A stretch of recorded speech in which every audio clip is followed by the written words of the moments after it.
Hi అండి, అందరూ బాగున్నారు. అందరూ నేను ఉండాలి. ఈరోజు మ్యాటర్ ఏంటంటే అదిరిపోయి సింపుల్గా పప్పు మామిడికాయ ఇలా దంచుకొని ఎల్లుల్లిపాయలు వేసుకోవాలి.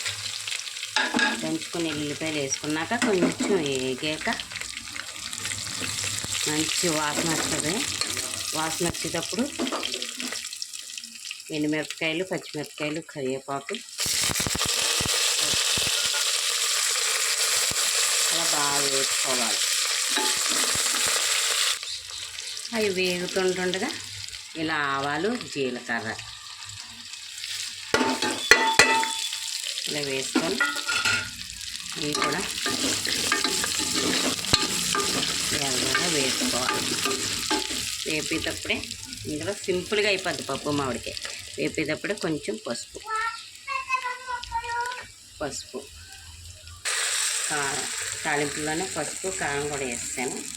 చూడండి, అవి బాగా వేపుకున్న తర్వాత పోపులు, ఉప్పు, కారం, పసుపు అన్నీ వేగాక మామిడికాయ తురుము పెట్టుకోవాలి. ఇలా అది కూడా వేసుకోవాలి. చూసారా, ఇది కూడా బాగా అలా పెంక కూడా వేసుకుంటే మంచి టేస్ట్ ఉంటుంది పప్పులో. ఇలా బాగా వేగనవ్వాలి. సింపుల్గా అయిపోద్ది. మనం పప్పు ముందు రోజు ఏమన్నా ఉడకబెట్టి కందిపప్పు ఏమన్నా మిగిలిందంటే ఇలా కూడా చేసేసుకోవచ్చు పప్పు మామిడికాయ.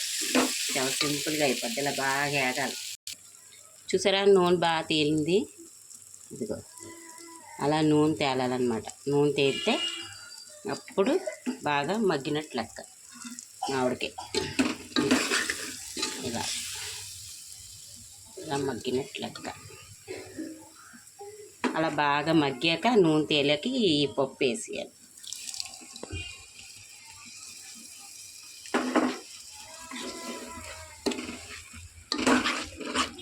పెద్ద పెద్ద హోటల్లో అది ఇలాగే ఉంటారు.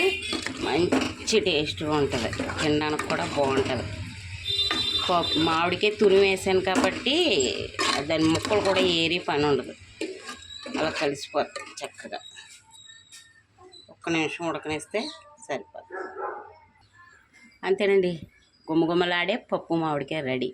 ఉప్పు కారం బాగా పట్టి మంచి టేస్ట్గా కమ్మగా ఉంటుంది అన్నమాట. సూపర్ ఉంటుంది. ఒకసారి ఇలా ట్రై చేయండి. సూపర్ ఉంటుంది, అదిరిపోద్ది.